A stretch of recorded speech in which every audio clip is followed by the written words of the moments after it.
So, This is the third interview of Maggie Favretti and Erich Kothe. We're meeting at Erich's house on May 12th, 2011. What I wanted to ask you about today was about your adult life in Hastings. Because we've talked about your childhood and we've talked about your career with Anaconda, but then I kind of wanted to know the more personal side of what it was like to live in Hastings as an adult. And also, you know, to share some stories about Dottie and... well, I mean, I don't know where, I'm trying to think of where to begin, but... Well, how about we begin here? How did you and Dottie meet? Dottie and I met when I was 14 years old. My parents, before they had their own house here in Hastings, they had a small bungalow at Lake Secor. It's about 30 miles north of here. And Dottie's parents had one across the street. That's where we met. But When you were in Hastings in school, did you see each other? Or during the summer. Just during the summer? I had different girlfriends in the winter than I did in the summer. But, you know, I didn't want to leave you with the impression last time that we didn't, the boys and girls sort of kept separate at Hastings. That wasn't the case.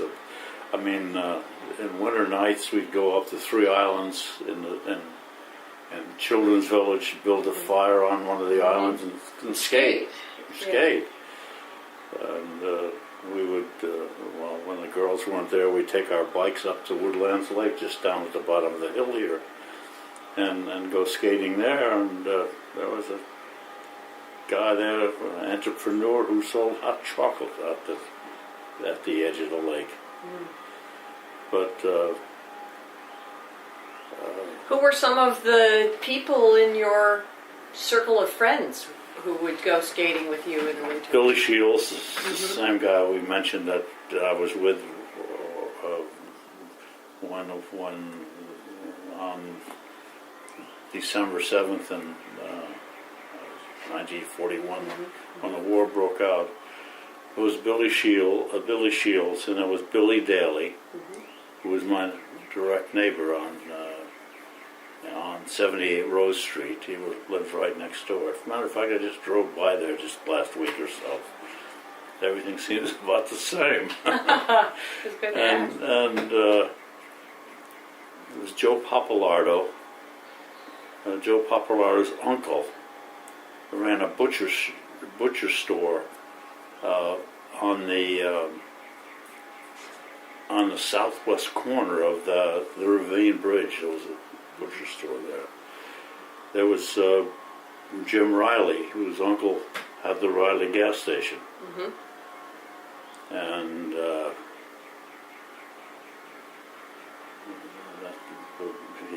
he ended up in it because credit cards weren't available in those days. Jim Riley lost his life. He committed suicide because people owed him so much money. Oh dear. And you know, he was running the gas station there, and he was taking tabs. And when it finally ended up,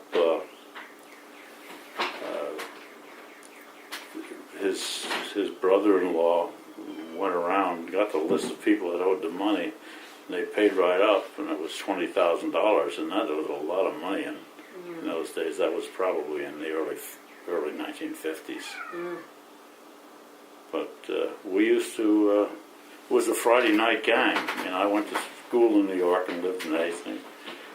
They all, and there was Fred Bush. He was the best man at my wedding. He lived up on Farragut Parkway, right next to Dr. Cecilini. And Dr. Cecilini's father was the promoter of the county center, sports events in the county center. and we had the advantage of getting free press tickets now and then to go see these things. It was amazing.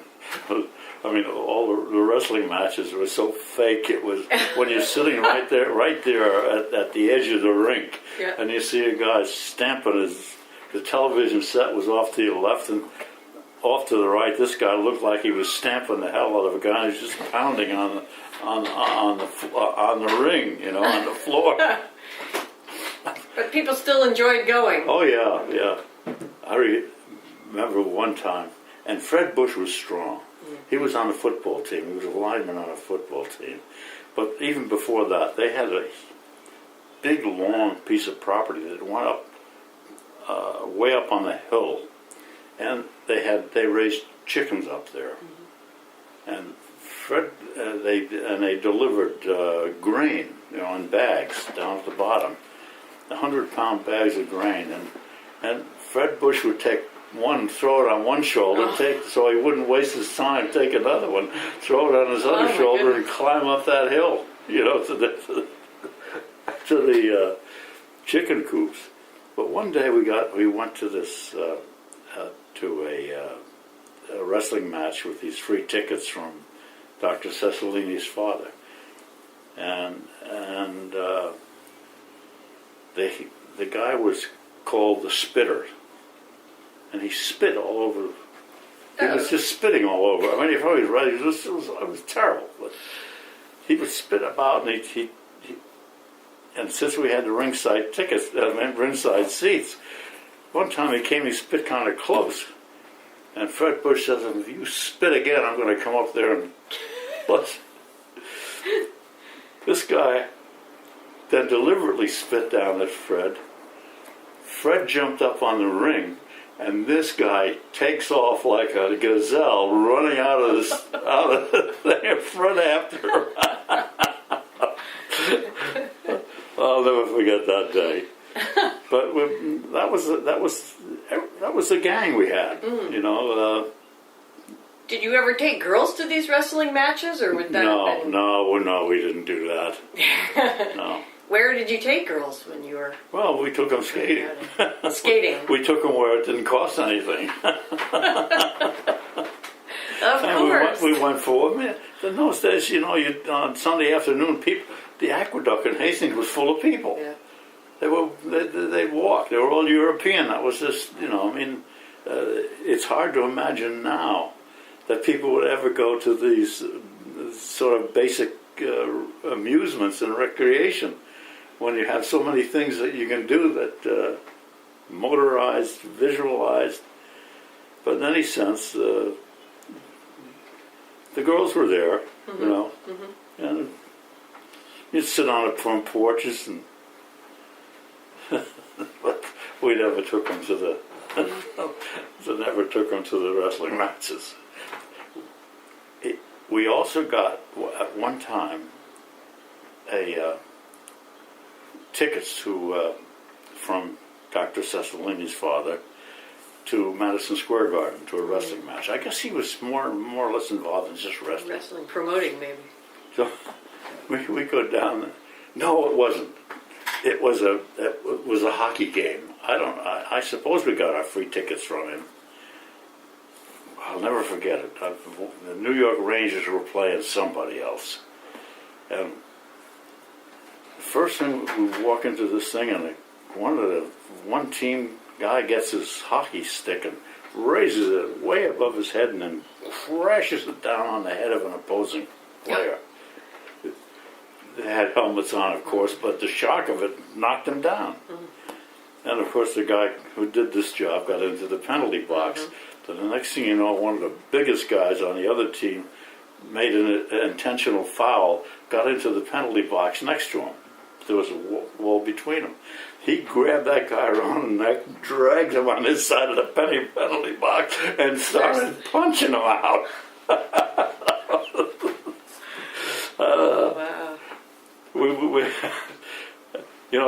I don't think you see that sort of thing today anymore, but those days that was part of the entertainment, I guess.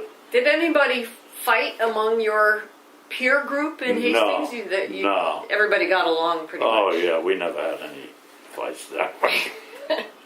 What would happen if you got sick? Where did you go to the doctor or to the... Well, when I was a kid, 8 years old, I broke my leg. I was sleigh riding at Pinecrest. You know where Pinecrest is? It's still there. If you go up the hill from Warburton Avenue up to Broadway on the right side, there's a fairly big estate there, which has sort of a terraced hillside. And we used to go on our sled sitting, laying down, and it would go off this thing, and there was a pond at the bottom. Well, one stupid thing I did, I decided I'm going to sit on the sled, got onto the pond, and that sled accelerated across, and my left foot, of course, was sticking out over the end, and it had a compression fracture on my leg.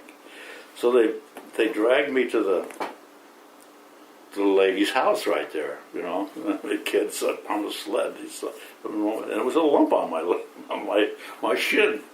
And she sat me up. She was ironing. She sat me up on the ironing board and started massaging that lump on my leg. And then she called. That must have hurt. She called a taxi, and my father worked the night shift, so it was daytime. So it turned out the taxi picked up my father first, and picked me up, and then took us to the Dobbs-Ferry Hospital. And there, without any anesthetic, every time they wrapped this, the cast, the plastered part of the gauze over that part of the knee, boy, I remember it hurt like the devil. And the other thing I remember about that, my father wanted to pay the taxi driver, and the taxi driver says, no, the lady paid for it already. Oh, that was nice. Yeah. So that was Hastings. Yeah. People looked out for each other. Yeah.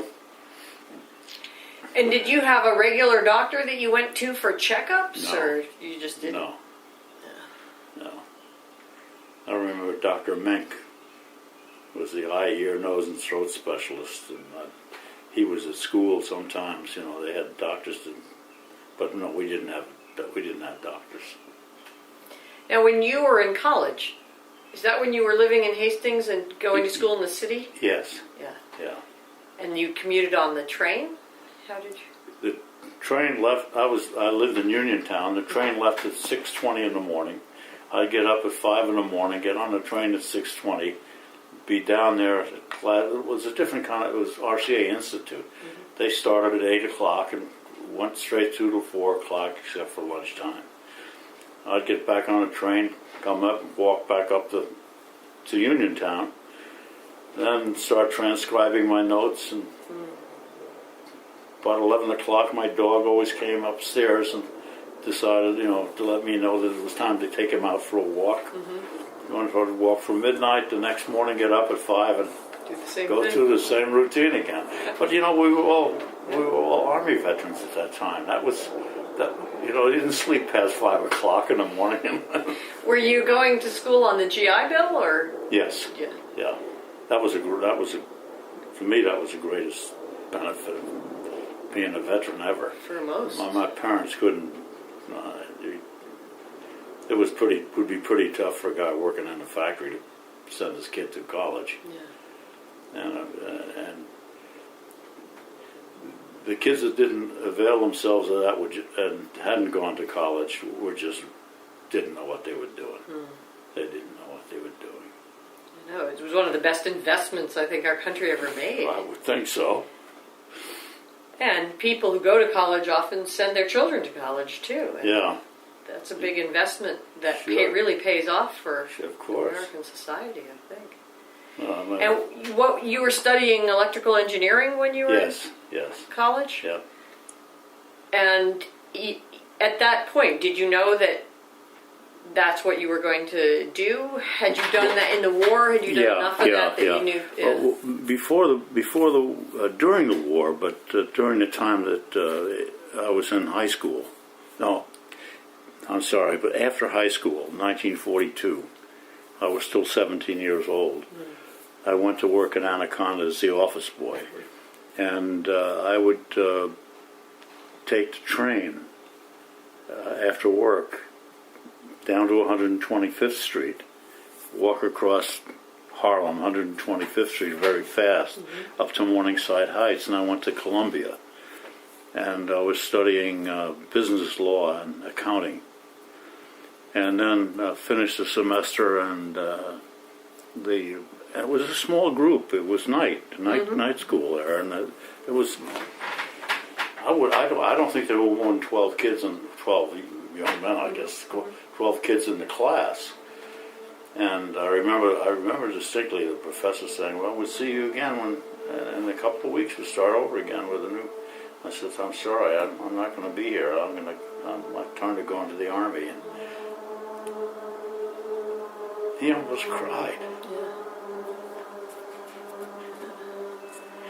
But He probably feared my for your hobby life. was radio and stuff like that. And when I had the opportunity, presented itself in the military to go to military schools, I went to school about a year and a half in the United States before going overseas for that year and a half. So that's how it was. And I was a radar technician, and it was a long, I went radio operators and mechanic school. They kicked me out of there because I think they were just looking for guys that they thought could make it into radio mechanic school. And in radio mechanic school, they took about 20% of us and sent it to a radar school in Boca Raton, Florida. And then the war came and the war ended, and I decided, I know how to fix the damn things, but I didn't know how to design them. So I went to get my engineering degree. At what point did Dottie become your wintertime girlfriend too? What's the date today? Today's May 12th, 2011. In 2 days, it will be 61 years ago. Oh, wow. So that was, I decided I needed, I didn't want to get married until I was earning a living. And I was working, designing electronic equipment down in Lavoie Laboratories. Mm-hmm. And is that in New Jersey? Yeah, it's down in Morganville, New Jersey. Were you living in Hastings then? No. Okay.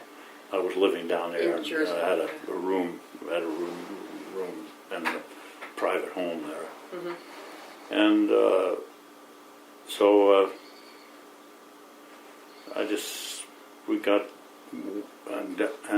married, and that's where I lived. Before I got married, I searched out an apartment. Mm-hmm. In fact, the draftsman that worked for me down there said, my aunt, she has a half of a duplex, and half of the duplex is empty. Go and see her, and I did. And that was in Keyport, a nice little town. Mm-hmm. And Dottie worked at National Tuberculosis Association. Mm-hmm. It was at Columbus Circle in New York. So she commuted, and I didn't. Mm-hmm. And I'd drive the car and pick her up at the train every night, and every evening. And when I finally decided to leave the company, I had gotten a job in Stamford, Connecticut. One of the guys in the lab moved. He got a job. He went up there and worked, and he recommended that the owner tried to get me up there, and the pay was better, and I did, I liked the hillsides. I liked it here, and so we came up. Dottie went to work. I packed whatever we had in a '49 Chevy that we had, and left Keyport came to Hastings, and I unloaded my parents' porch at 68 Prince Street was full of everything we owned was on that porch. And I was that afternoon going to go to Stanford to see if I could find an apartment. We had been there a few times, and it was not very productive, I'll tell you. And so I was going to do that again, and the phone rang. My father answered it, and he was talking, and he says, "Well, he's right here. You can ask him." It was Art Jones, who was head of the. He wasn't the vice president, but he was chief engineer at Hastings. And I talked to him on the phone. At Hastings Anaconda, right? Yes, Anaconda. Yeah. And here I am between two jobs in the catbird seat, you know. So, 2 jobs and no apartment. Yeah, right. You're right. So I went down and interviewed him, and what happened was Al Widmer, who was an engineer in the laboratory, he was the only one that knew anything about high-frequency transmissions. And they had just gotten a contract for field wire, carrier field wire, and they devoted a whole North Mill to this, but they had no one to do the testing and analysis and stuff. And he was assigned to that project in the North Mill, and they had a blank space in the lab at that time. So I went down, got interviewed. The price was right. Hastings was fine. So I started looking for an apartment. I don't know how I came across it, but it was... All the same day. Yeah. It was... it was right across the bridge. It was on Mount Hope Boulevard. It was... the owner was a... I don't know if he was single, divorced, or a widower, but he was Mr. Coffey, and they had an apartment he occupied the first floor, the second floor was vacant, and the third floor was occupied by the Howards, who had two little girls. He was a chemical engineer, worked in New York. I looked over the apartment and rented it. It was a strange sort of an apartment because all our rooms, the kitchen, the living room, the bedroom, and the bathroom, all opened into a central hallway. Mm-hmm. So that the Howards had to come upstairs through the hallway. So we got pretty friendly. I guess.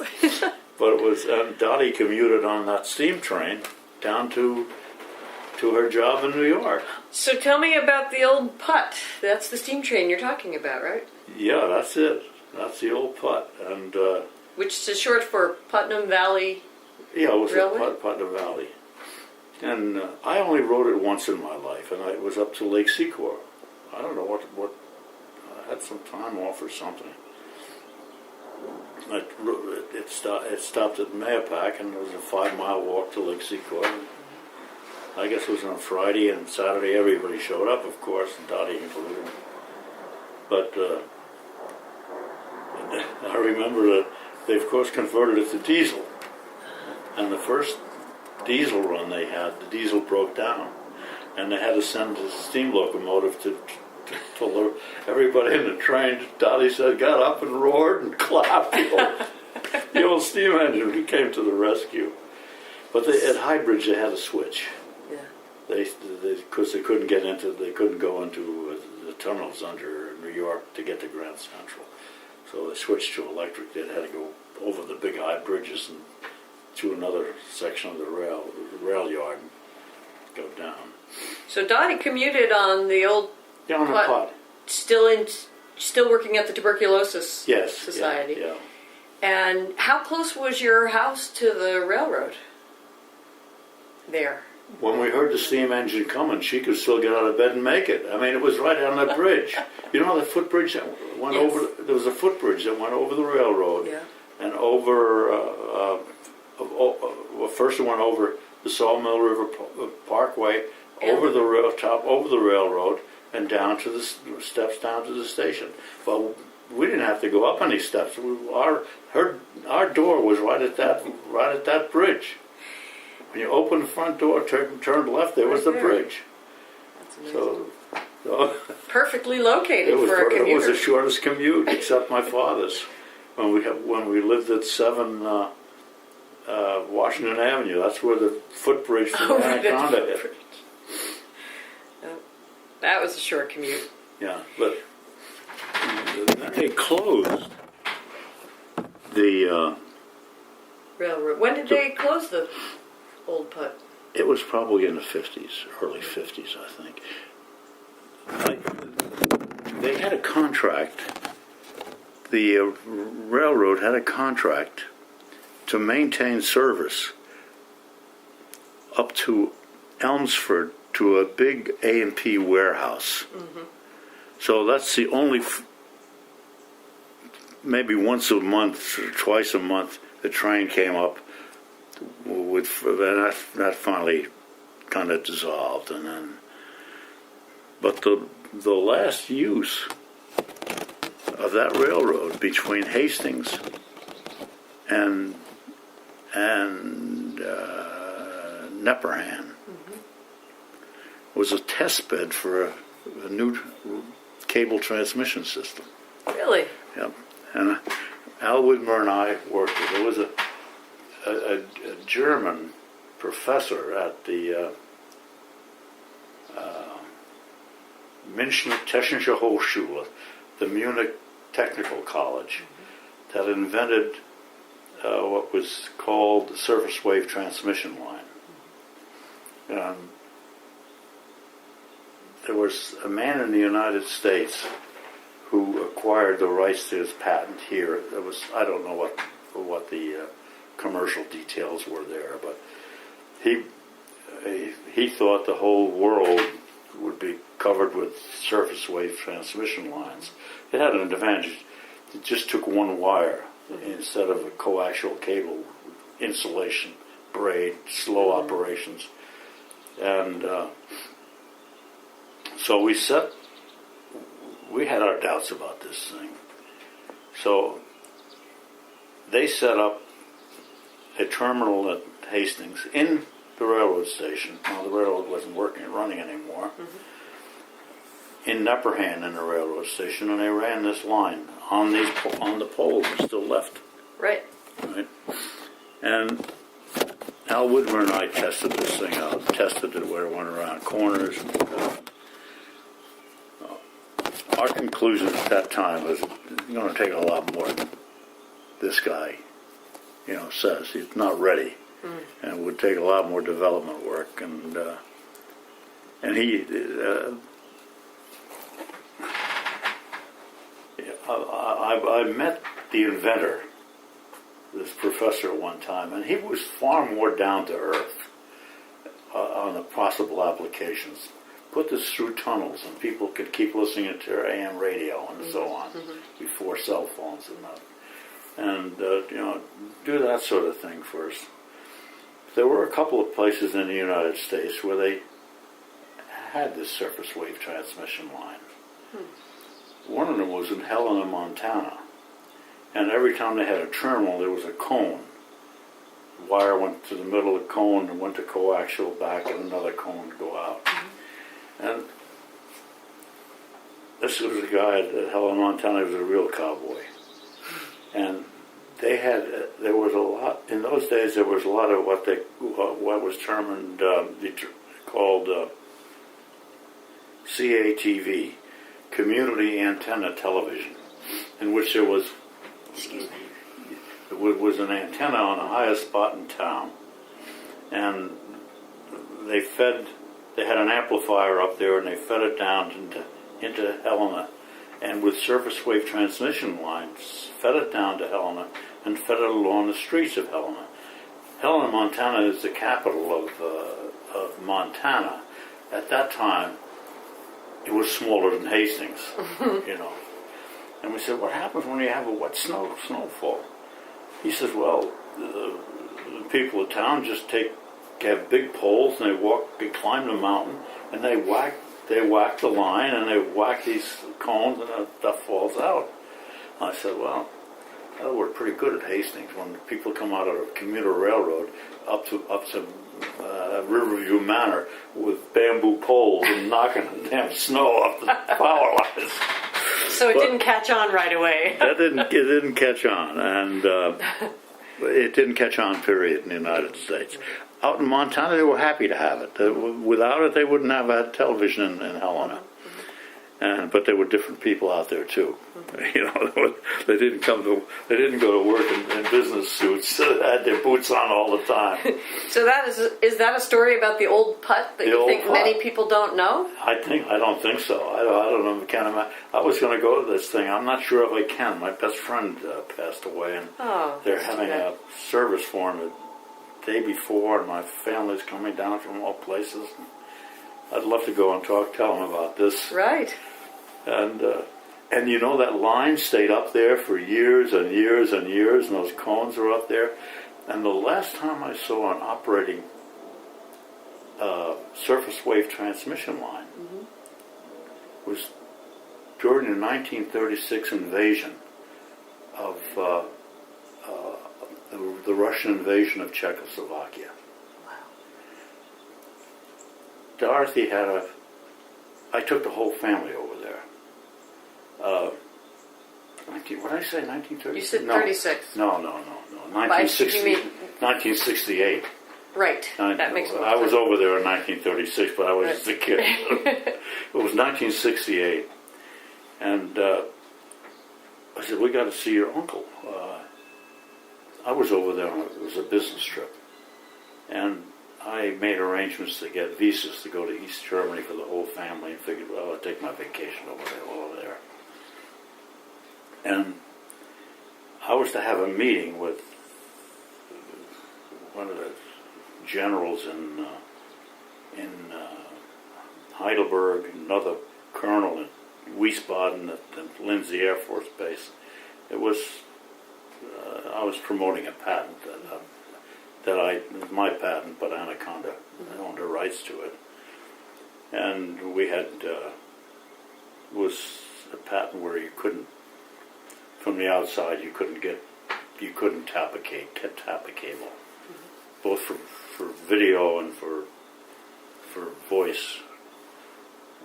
You just couldn't get in without sounding an alarm. And we had put this up on the roof of the Pentagon, and it worked fine. I mean, the FBI, the CIA, the National Security, they all tried to tap it, but they couldn't without sending off the alarms. So finally, over there, they were interested at Patch Barracks, because France pulled out of NATO. So the communications center for NATO was in Paris. And it moved, NATO then moved to Brussels, where it is now. The communications center was near Stuttgart in Germany. Yeah, Patch Barracks, so that's where I was. The general wasn't there. The colonel wasn't there. I said, where are they? Well, we can't tell you that. Shit. Well, I said, well, when will they be back? We have no idea. I didn't know what the heck was going on until about a year or so later. It was that the Turks and the Greeks, both members of NATO, were going to go to war against one another over Crete. The island of Crete, remember? It was now split up, Turkish one side. But in that time, they were going to fix this up by going to war against one another. So that the American Air Force and the Army just took off and landed on all the Greek air bases, all the Turkish air bases, and all the air bases in Crete, and just sat there. See, and I said, well, these are NATO maneuvers, right? And the whole purpose was to keep the two countries from going at one another. And of course they couldn't tell me what was going on. I don't think anybody today knows what was going on over there. But anyway. So who was using the surface wave cable then? Well, Did they actually use it at Patch Base? no, we didn't sell it. Oh, okay. What happened was an American company had Patch Barracks was tunneled underneath. It was Rommel's space, and they had all sorts of secret tunnels between buildings and that. And they had a tunnel between the thing was from the communications center to the headquarters there, and they had this American company built a tube, sealed tube, and they put a cable in the middle of this tube, and they put acoustic sensors on each side, so that when somebody tried to get into the tube, it would alarm the sensors. The problem was this was a military barracks, and trucks and tanks went over the top, and they set this alarm off continuously. So they put the cable above, and they had Marine guards 24 hours a day, 7 days a week, march this thing to be sure that nobody was climbing up there tapping the thing. But what really happened was that fiber optics came along and killed my project. And that's how things go. But anyway, we went to, my relatives and hers lived behind the Iron Curtain in East Germany. I don't want to load this thing up with the story about going in and out of the borders and stuff, but her uncle and her father's brother lived up on the border between Czechoslovakia and Germany, the Erzgebirge, the Ore Mountains. That's the boundary line there, and they lived right up at the border. And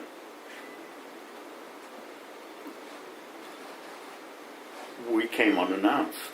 So I said, we'll go back down to the town and find a place to stay. No, stay here. And he didn't know that his brother, Dot's father, had passed away. Just so these old people slept on the floor. They gave us their beds, and we had 3 kids with us. And he said, "What would you like to drink?" And it was more the next day. I said, I drink beer. Well, we have to walk down to the old mill. The old mill is in Czechoslovakia. Right? So I'm coming up over this old mill, and in Czechoslovakia, going down on the other side of the Ore Mountains into Czechoslovakia, there is a surface wave transmission line. I'll bet they never paid a nickel of royalties to this poor guy. And, but instead of having solid cones, they had open wire cones because they solved the problem of the snow packing in there. So that's the last I've ever seen surface wave transmission line. That must have been quite a trick, getting in and out. Yeah, it was. Of East Germany then. It was. I had visas to go in and out, but because I had relatives there, my aunt still lived there. Dot had relatives there. Now they wouldn't have been able to come to see you in West Germany. No, they couldn't. No, they knew damn well they wouldn't come back. But like her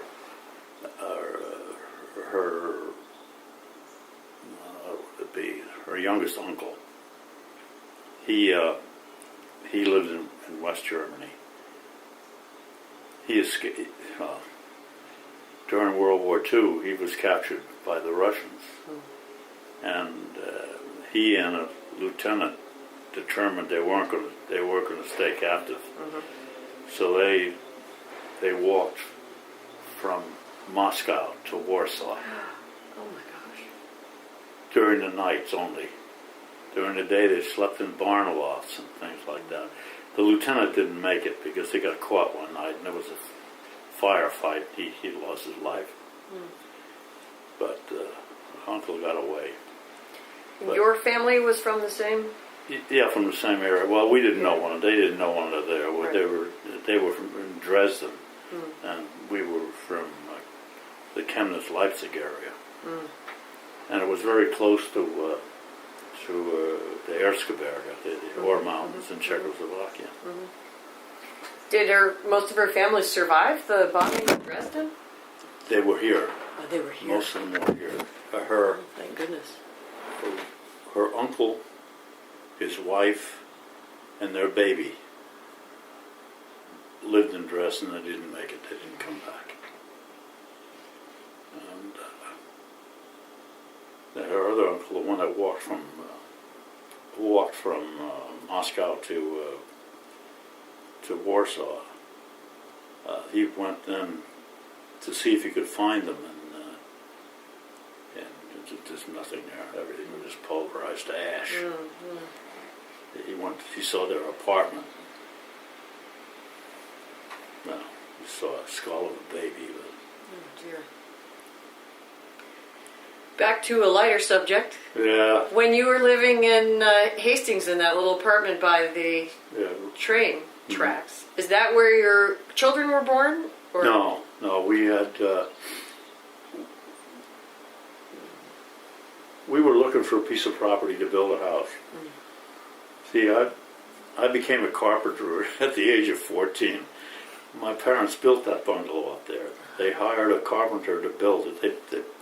They built the pillars for the foundation because the place we lived on, 78 Rose Street, the owner was the masonry foreman at Anaconda. And by that time, my father was a night supervisor, and they went up and built the foundations and just concrete foundations. And then they hired a man named Teddy Ackerman. He was a huge Norwegian. He had hands like a bunch of bananas. And he could drive an 8-penny nail with one hit. And I was to be his cook during the summer. So I went up there and did the cooking and did the hammering and stuff with Teddy Ackerman. And learned in the process how to frame out a house. Yeah, then I built this house. Of course, it helped to be an electrical engineer. I mean, engineering is engineering, math is math. And I always wanted to build my own house, so we found it. In fact, I always said, drive up here. There's a sign down there that says property for sale. And she will always tell you it's her money, because she had $1,600 in war bonds that she cashed in to buy this piece of property. But it wasn't available when I came. We looked at one down at the corner where the road makes a turn, and I was up here ready with a check. And in fact, they didn't even require a certified check at that time. But I came up, it was Woodcove. They lived in that half Tudor, Tudor half timbered house down there at the corner, and she was a widow. Mr. Woodcove was the superintendent or engineering superintendent on the West Side Drive, Riverside Drive in New York. He got injured there, and he took a lump sum settlement and bought this hillside. And he had, marked out properties, and he told her, well, that was his inheritance for his wife in case she passed, and he did pass away first. And that was the last piece of property down there. So we essentially I came up to buy it. It was Saturday. Dottie wanted to stay home and do what she had to do in the house. And the lawyer for Mrs. Woodcove called her mom. It was his aunt. And he said, Mom, sell that piece of property on the hill. I'm not going to move here. I just bought a farm in Pennsylvania. So I said, can I see that piece of property? And Mrs. Woodcove says, you don't want that thing. I remember it was $2,200 for that, and she said $1,400 for this one. And turned out to be $1,600 later. She said, and it was nothing but woods. It wasn't clear, just out of the scrub. And I said, I like that one better. This one, look at it now. Right. Yeah. So I bought it, and I asked this attorney, I said, could you represent us both? It's unusual, but of course I can. So we got the title guaranteed and all the stuff that lawyers have to do. And I don't remember what I paid him, but got to own this, and I said, hey, come up and see our new property. And Did it work as easily in Hastings when you were looking for land for a house? there was no land left in Hastings. There was there were a couple of lots that were up on Ledge Rock. There's one that was on the corner of Kent and Ravensdale Road. Geez, I said, we're going to spend a fortune just on getting the land ready before we won't have any money left to build a house. So I started here and built this house. So your kids were born here. They were born here in the White Plains Hospital. All the three of them were born in White Plains Hospital. Yeah. The doctor was, I remember knocking at the doctor's door. Doctor, I forget his name.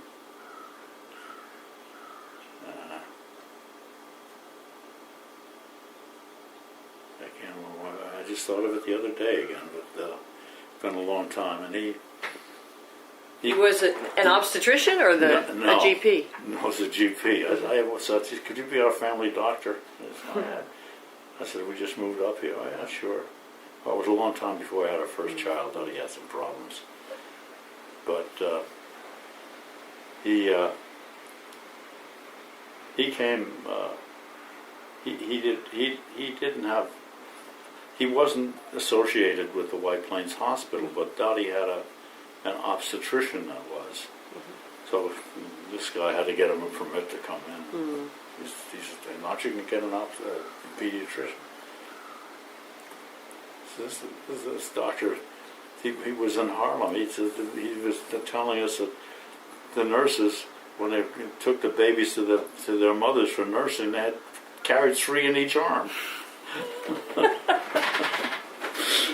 And, Now, when you and Dottie were in Hastings, what did you used to do on weekends? I imagine during the week. we went up to Lake Secord busy. during the summer, and Yeah. I don't remember what the winter was. There's always something to do. We had our friends, the guys.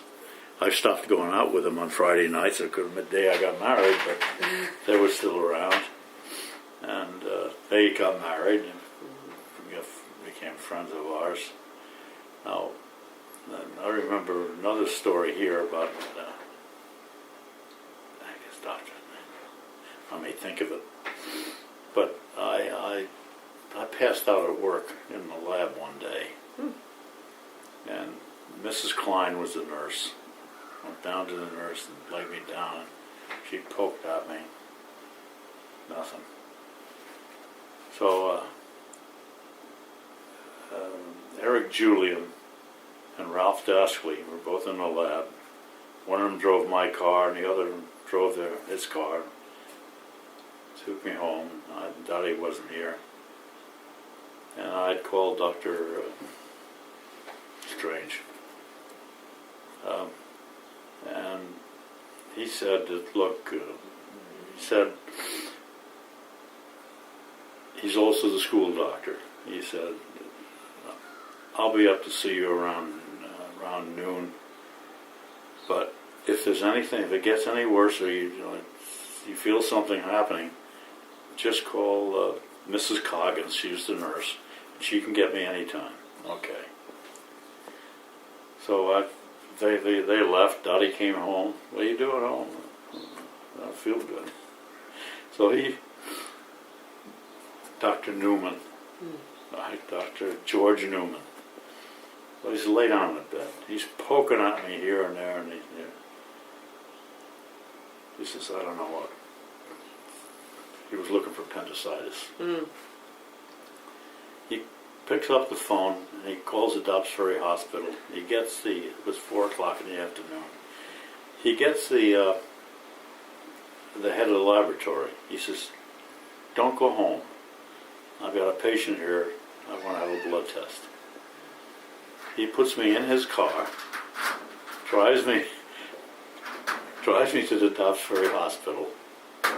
They take the blood test and they find out I've got an infection, internal infection. So at 8 o'clock that same night, they cut me open, see what the heck was wrong. It turns out I had gangrene in the appendix. Oh, dear. And That could kill you. yeah, well, they got it in time. It was Dr. Brain from Yonkers was the surgeon, and Dr. Newman assisted him. And I was cut open from the foot-long slice up the belly, and I remember in the morning I awoke, and in a kind of a crib, both sides up, and the nurse says, "Well, you got to get up now." There's no way in the world I can get up. So two big guys came and got me up. He said, "You got to walk back and forth." In those days, they didn't have Coumadin to keep anti-clotting drugs. So they walked me back and forth. And it wasn't until Dottie came with her friend, Jean Gluss. She was the secretary, treasurer at your place. And they found out from them what had happened the night before. I remember the bill I got. I don't remember the bill from Dr. Brain, the surgeon, but I remember the bill from Dr. Newman for him coming to the house. He took me to the hospital, stayed at night with the operation. Came the next day or a couple of days, $25. Oh, my goodness. Shows you what $25 was worth in those days. Yes, and how kindly family doctors Oh yeah, were yeah. as well. Nowadays, you'd get a call the doctor. You look, get someone to take you, or call 911 and go to the emergency room. And that's some intern there determined what was wrong with you, but not then. So when you were in Hastings, where would you go to get food, or was there a big grocery store handy, or did you? There was an A&P at the corner of. See, when we were at Hastings, I also was building up here. Yeah. I was here all the time, day and night. Yeah. I only devoted 8 hours to Anaconda. I was in the lab at the time. It was a 9 to 5 job then. Yeah. It wasn't later, but it was at that time. And there was an A&P on the corner of Broadway and Ashford Avenue. And after work, I'd come up here, start working. Dottie would go get on the train, and we had planned that she would go to the A&P. There was no cell phones in those days. I had no phone up here. And the plan was I would meet her at the A&P at such and such a time. Driving from here down, pick her up. There she was. Load up the groceries and we went. And in the apartment days, was That's there? where we went. That's the same place. Yeah, because soon after Right we there. got that apartment, we came up here. Yeah. And even during the winter, I was here. Yeah. Nights I was here. How soon after you got the apartment did you start building up here? It was pretty soon. It wasn't. It's a matter of months, I think. 6 months, maybe. Within a year. Yeah, within a year. And how long did it take you to build this place? We moved in 1 year and 3 months later, but it wasn't like you see it now. There were no cabinets, no doors were hung. Yeah. I put just temporary railings up to get my building permit, not building permit, certificate of occupancy. Yeah. Occupancy. And I kept working here. And that addition wasn't on. There was nothing upstairs. There was nothing down in the basement except the boiler. And you're still working for Anaconda in a way, right? Yes, I am. Yeah. See, what had happened is that there were two guys left. At that time, the corporation ran something like this. The Atlantic Richfield Company bought the Anaconda Company, the parent company, of which they acquired the Wire and Cable Company, and of which they acquired also the Anaconda American Brass Company. And then Atlantic Richfield was not interested in the manufacturing arms. They wanted the resources, the copper in the ground. The first thing they did was sell off the timber holdings in Montana, and they sold, and we were partners with Ericsson in Brazil, 50-50 in a company called FICAP. A lot of the copper came from Brazil, right? No, they came from Chile. Chile, that's Chile. But this was wire and cable manufacturing. And at that time I was technical director of the international operations. We had operations in Mexico, Colombia, Brazil, Argentina. And our partners, of course, were in Europe and Sweden. At that time, we were partners with Pirelli in Mexico, with Ericsson in Brazil. And Atlantic Richfield was hell-bent to sell the Wire and Cable Company. And we were flying back, Bill Olson, myself, and Åke Pedersen. Åke Pedersen was the finance manager of Ericsson. And I was sitting with Åke and Bill Olson. He was the vice president of the international operations. He had been, prior to that, the corporate planner for Anaconda. And he says to me, Eric, switch seats with me. So we switched seats. And essentially what Bill Olson said to him was, our company's going to be sold. And we'd rather have the devil we know than the devil we don't. Why don't you make an offer? And that's the seed that started. Pirelli was mad because they would love to have it, but they couldn't. They had already bought Okanite, the American company. So that would have been a conflict of that would have been the Federal Trade Commission would never have allowed that. I mean, you're buying up your competitor. But they wish they had waited, because Pirelli, Okanite was just one big factory over in New Jersey. But that's how that relationship got started. Now, I imagine that you had many friends who were your colleagues at Anaconda. Oh, yeah. Did they mostly live in Hastings? Yes. So did you find that you had a social connection with Hastings after you lived here, or did mostly they come here, or did you go down there, or you just saw them during work? We saw them mostly during work. We had relations between. They visited here primarily, and you just wait out there, Putty.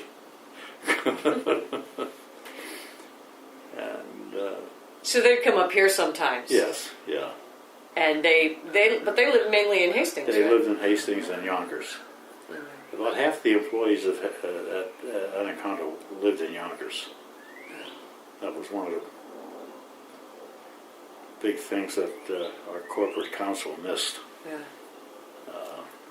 Because when they closed the Hastings plant, they went to the mayor, this, that, and the other thing. Julius Chemka was the mayor of Hastings at the time.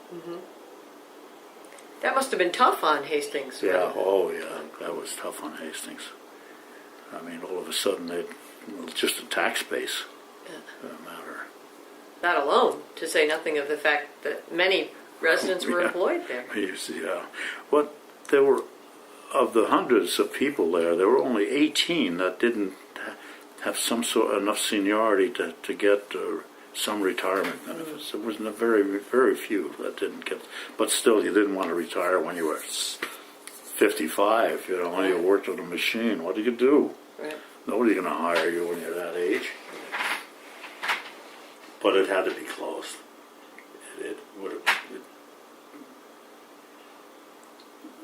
They had started,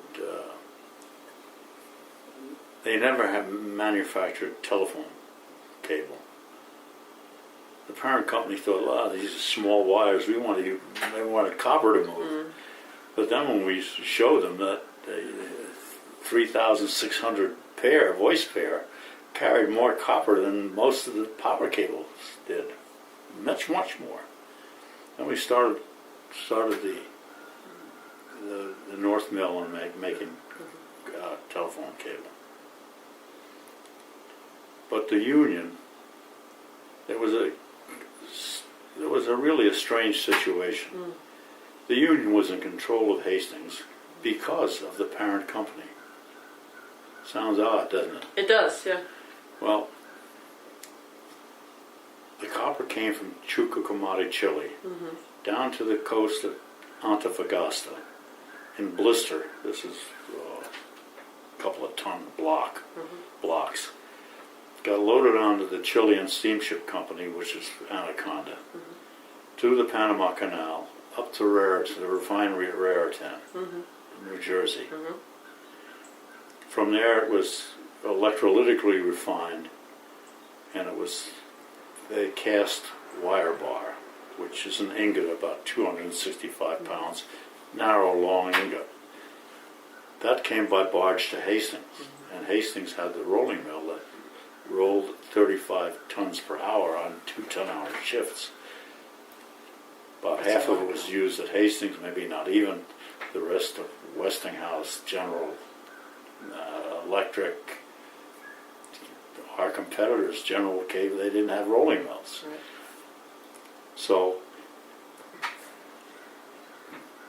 if we had a strike at Hastings, you'd break a link in that chain.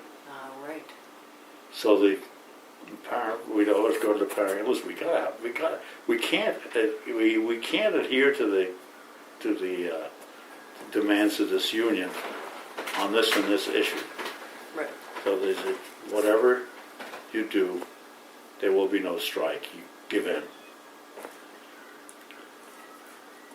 The insulating extruders at Hastings on the telephone cable business. The operators sat there on one machine.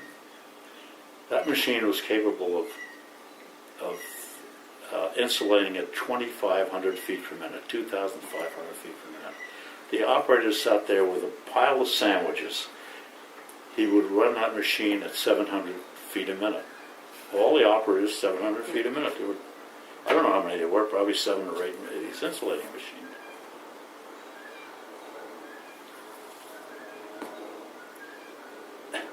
Every time. Harold Wise, he was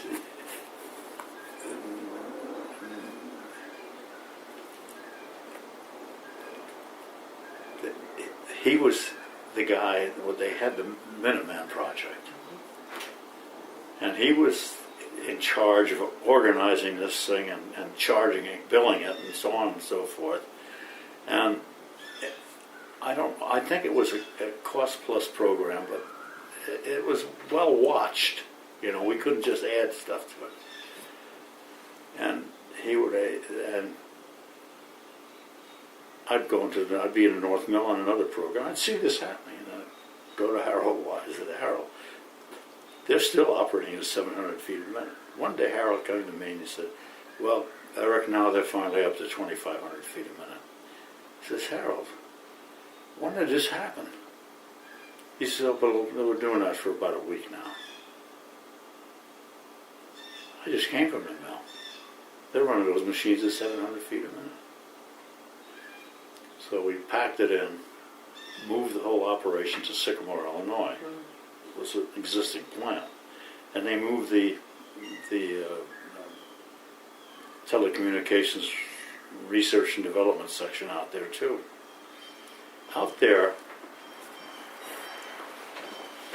the guys operated those machines, not at 2,500 feet a minute, More than that. at 3,500 feet a minute. One operator operated two machines. So one operator was doing 7,000 feet a minute as compared to 700. It's the same thing on the twinners, the same thing. And one guy would operate two twinners. At Sycamore, they'd operate four. And the workman said, "Look, give me two more to operate. I can keep busy." They said, "No, because if something goes wrong, then all hell breaks loose. You've got to have some time if the line breaks or something." And I wrote this all down. And what happened was that these machines were limited at 2,500 feet a minute, but the limit was the crossover speed. When a bobbin at the end was finished, it automatically crossed over. That was the limit. So these guys would operate at 3,500 feet a minute and kind of have a rhythm. When it got to cross over, they'd run it back down to 2,500 feet a minute and run the next. I sat down and I calculated all this and I made a chart. And I showed at the end that an operator, a workman at Sycamore, outproduced the worker at Hastings by 10 to 1. And I took it and I threw it on Harold Omerod's desk. Yeah, how did that go over? Like a brick, and poor Harold had no control of this because of this union situation. It turned out that later they sent Harold down to Brazil. And then when I became technical director, he actually worked for me for a while. But we got along fine. Yeah, I mean, I liked Harold. But well, you understood the and I didn't know. he was in. I didn't know that. I didn't know what. I don't think I knew at the time what the situation was. Yeah. You know that I never thought about this link that was being broken at Hastings. Yeah. But anyway, finally Wasn't there a strike in the 60s? there was a copper strike in the 60s. Copper strike. What had happened was that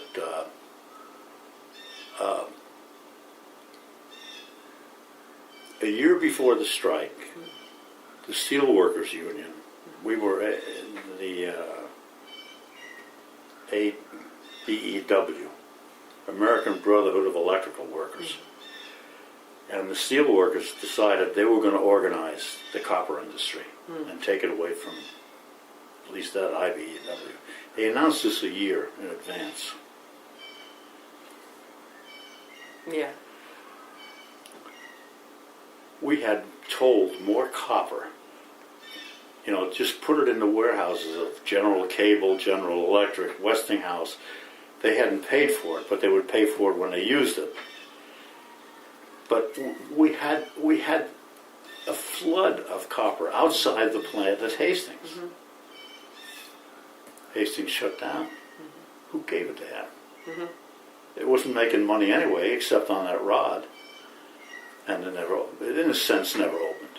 Mm-hmm. Yeah. And so Westinghouse had enough copper in their cellar to run for a year. And of course the strike lasted 9 months. Yeah. And I remember our boss, that was the president of the Wire and Cable Company, I've forgotten his name. He came from the brass company. He always was after Bill Olson and myself, whenever in Europe, stopped by to see the president of AEG, Allgemeine Elektrizitätsgesellschaft, General Electric of Germany, no relationship to General Electric in the United States, except if you wanted to visit them here, you had to go through the gate at Schenectady, the GE gate, to see them. But anyway, we said, all right, we're on our way to Stockholm, we'll stop in Germany and see what this guy wants. I had no idea what the hell he was after. So we go in and I'm comfortably speaking German to him, and his chief engineer was there. We're having a great time, and finally he says, "Why did you build a wire and cable plant in Saudi Arabia. He says, that's our market. He says, how the hell do we get our oil money back if we don't sell them stuff from Europe? And I said to him, look, our State Department came to us and said that they would like us to make a bid on a cable company in Saudi Arabia. When we got to Saudi Arabia, to Jeddah, Fujikura was there, had already made a bid. They were going to build a cable plant, whether the Japanese, whether the Hungarians, Romanians, or the Russians were going to build it. They didn't care. So we got in there, and they wanted the Americans to do it. I'm sure they would be satisfied with the Germans having done it too.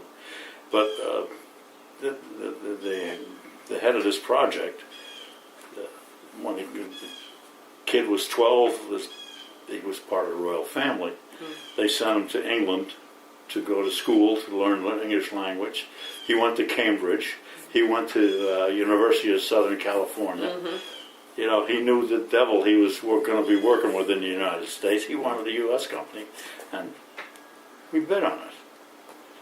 And then we agreed we had to supply a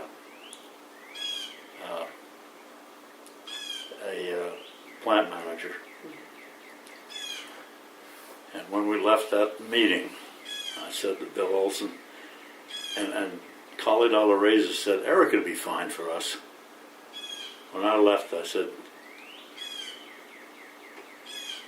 in fact, I told Khalid later outside the meeting, I said, look, I got a 5-year-old daughter.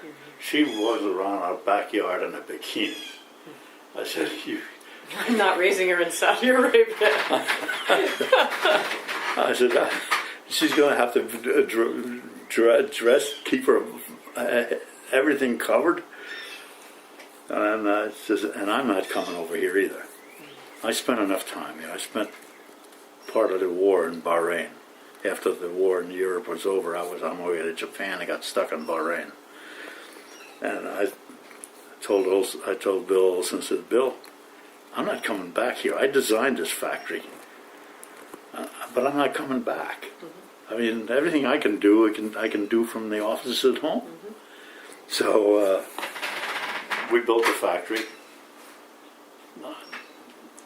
I was the guy in between. I was doing what I needed to do. I was in charge of it in Greenwich here. And I never did go back. But the other thing, this head of AEG in Germany said, he said, what the hell was this strike? It was a 6 to 9 month strike of the copper industry. So I had told him what had happened. And he says, I got to tell you, we had a different situation here. Our union contract was coming up, the metal workers, Metallwerken, and we offered them a 5% raise. And they asked us on what basis we got the 5%. And we gave them the information, because in Germany, one member, a union member, is on the board of directors of all major companies in Germany. So he says, they came back in 2 or 3 weeks, and they said 5% is not right. That would cause inflation. Give us 2%. Can you imagine that happening here? They offer a union 5%, and they come back and say that would hurt us more than that would hurt us. So would you say it's a widely held opinion in Hastings that the Anaconda strike or the union there kind of killed Anaconda? There was absolutely no question in my mind. Yeah. There was no question in my mind that because you said it never really came back. No, never came back. It outgrew its roots in Sycamore, and we built a paper insulated telephone cable plant and a fiber optic plant in Harrisonville, Missouri, and another one in Tarboro, North Carolina. And Sycamore, Illinois continued as was a bare wire feed plant for the Midwest for all the private insulators in the Midwest. And Were there hard feelings in town during and after the strike? People blaming each other for... I don't know what the hell they were talking about. I don't know. That was, at least that strike in the early 1900s, they didn't shoot one another. Yeah. But I don't know. I was busy. I wasn't in Hastings at the time. I was in Greenwich. Yeah. The place was closed. But during the strike, I still had projects going in the research center doing development work. And I remember the picket line was up across at the bridge. You couldn't get down. And I just waved to the guys at the picket line. I knew some of them. I'm going to the lab. Because the guys were working for me on development of minesweeping cable at the time. So, was that in that big metal building? Yeah, that was They've a high now voltage taken it building, down. but that's all gone now. Yeah. And we watched them take it down. yeah, Not too many months ago. no, Within no. the last year. No, I was there, and what the hell was the guy's name? You know the guy's name was British Petroleum owns the property now, because British Petroleum bought Atlantic Richfield last stock and barrel, and there's a phone number.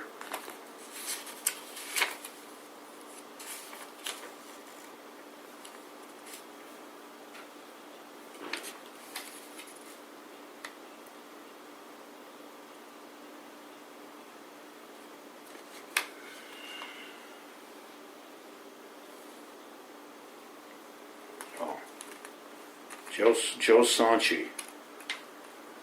He's the chief engineer down on that project at the Hudson. And I know, I don't know how I got in touch with him. He must have called me about something.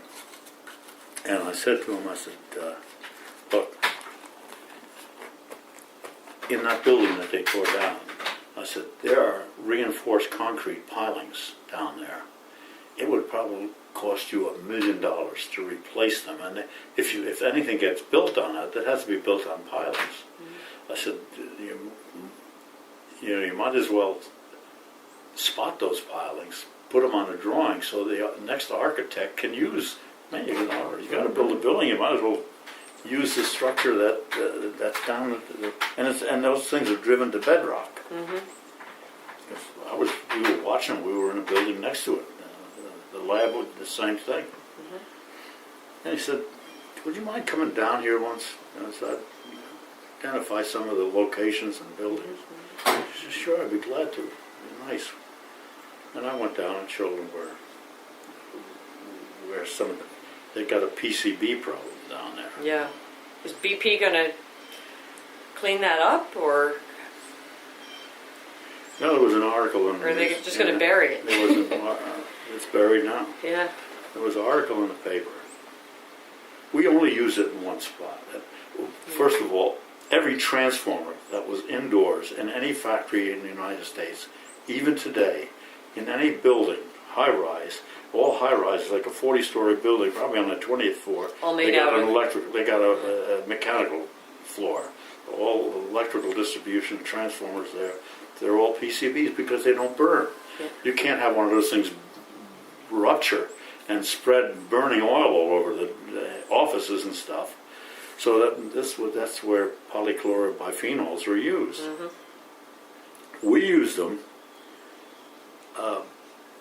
in manufacturing. I didn't know it until Atlantic Richfield told me that this product, I forgot the name of it now, that product was PCBs, and that's what we used to waterproof U.S. Navy shipboard cable. We mixed it with asbestos, believe it or not, and it was reinforcing, and it was used. And I told him I showed him my building where we mixed it. He says, nothing there. Only in the yard, in the south yard. I said, you know what happened there? I said, let me give you a story that comes to mind. We have these transformers all over the South Mill plant, distribution transformers. One of them leaked. They took an industrial truck, went up there, put the forklift under it, disconnected it, brought it down to the electric shop. The electric shop is busy. They're filled up doing something or other. They set it down outside. It's still leaking. That's you see, there wasn't that much of it there. That's how it got there. In the North Mill, I figured when in 1946 they closed the shipboard cable plant. They probably had a couple of barrels of this stuff left over, this grease. Took it up to the North Mill dump. Either left it there or buried it. And there was an article in the local paper. It said the concentration was 300,000 parts per million. Now I called up the attorney. There was a lady, a young lady. Her name was Tischler. I said, there's a mistake in the damn newspaper. This is 30% concentration. She says, no, that's right. I said, well, you're lucky. She said, what do you mean? I said, it's all there. It hasn't migrated or dissipated into the mud of the river. Dig the damn stuff up. It's still there. I'm talking about 10 years ago. What the hell? They just didn't scoop it up and take it to the pyrolyzers down in North Carolina, South Carolina, or Kentucky, and turn it back into carbon and be done with it. But who would have paid for that 10 years ago? BP. BP already. Yeah. Do you think they were reluctant to? They probably couldn't get permits to do anything. Yeah, right. I mean, everybody had their finger in this damn thing. I mean, if it was just BP and my suggestion, they'd have dug it up and taken it away. But they had to get a permit. They had to do this. They had to put sheet piling around it to be sure it didn't get into the Hudson. And when I was down there with this was a year, 10 years ago, with Tischler. They had a trailer, and in there they had guys that were out in boats taking corings of the river bottom around that part of the thing. And sure enough, stuff had migrated out to the river. And this company was headquartered in Colchester, Vermont. Would never ring a bell with me at all, except my daughter lives in Colchester. She calls me up one day, says, there's a company here that's being accused of dumping PCBs in Lake Champlain. I says, holy Christ, they're taking these cores, they examine them up in their labs up there, and they get rid of them, they dump them in the damn lake as the drinking water. What the hell? All they got to do is put it in a package. You know, they have these... Probably costs, yeah, to dispose of that kind of... You know, is it really expensive? You could take it to a cement plant, and they have these very extremely high temperature burners, 2,000 degrees, and throw it in there, and it would turn to carbon. Or they have a couple of these things to get rid of this sort of stuff in South Carolina and Kentucky. Yep. Yeah. And because of the permit process, because of the carefulness of these regulators, and if they just say, "Oh, yeah, it's a good idea," sign the paper, they're out of a job then. Yeah. They got to stretch this damn job for a year, and of course, well, meanwhile, the stuff is percolating, migrating out into the Hudson River, and the concentrations it wasn't that they used it that much, it's just in that one particular thing, and during the war in the late 40s. What do you do? Well, Eric, thank you so much. It has been